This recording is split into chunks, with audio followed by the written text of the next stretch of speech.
after 22 years of nightmare and terror, saved only by a desperate conviction of the mythical source of certain impressions. I am unwilling to vouch for the truth of that which I think I found in Western Australia on the night of 17 July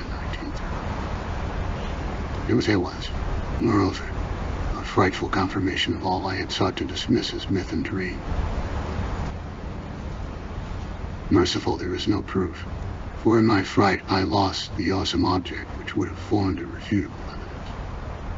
When I came upon the horror, I was alone, and I have up to now told no one about it.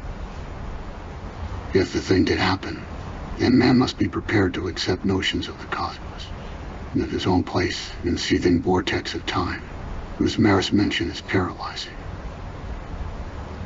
He must be placed on guard against the specific, lurking peril which, though it will never engulf the whole race, may impose monstrous and undiscussable horrors upon certain venturesome members of it.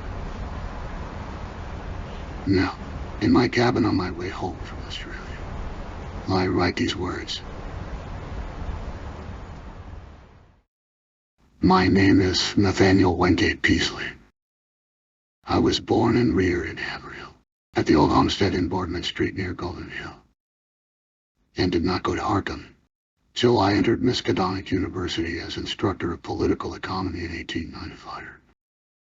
For 13 years, more of my life ran smoothly and happily. I married Alice Keyser Haverhill in 1890, and my 3 children, Robert, Wingate, and Hannah, were born. In 1890 I became an associate professor, and in 1902 a full professor. At no time had I the least interest in either occultists or abnormal psychology. It was on Thursday, 14 May 1908. I had a terrible headache for a few hours after I got up, and I had a singular feeling altogether new to me that someone else was trying to get possession of my thoughts. 10:20, while I was conducting a class in political economy VI for juniors, I began to see strange shapes before my eyes and to feel that I was in a grotesque room other than the classroom. My thoughts and speech wandered from my subject, and I slumped down unconscious in my chair in a stupor from which no one could arouse me.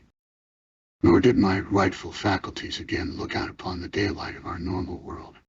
For 5 years, or months, and 13 days. It is from others that I have learned what followed.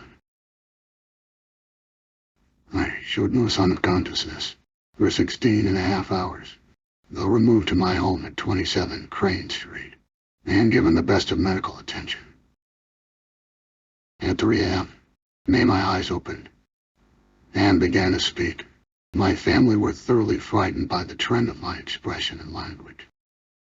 It was clear that I had no remembrance of my identity in my past, though for some reason seemed anxious to conceal his lack of knowledge.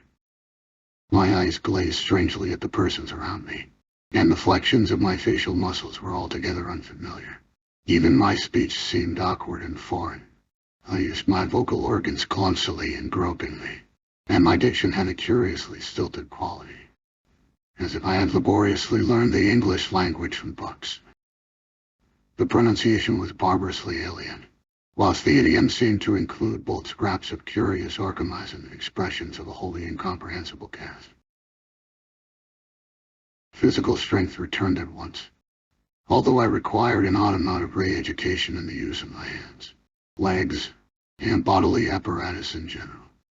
When I saw that my attempts to conceal the lapse had failed, I admitted it openly, and became eager for information of all sorts.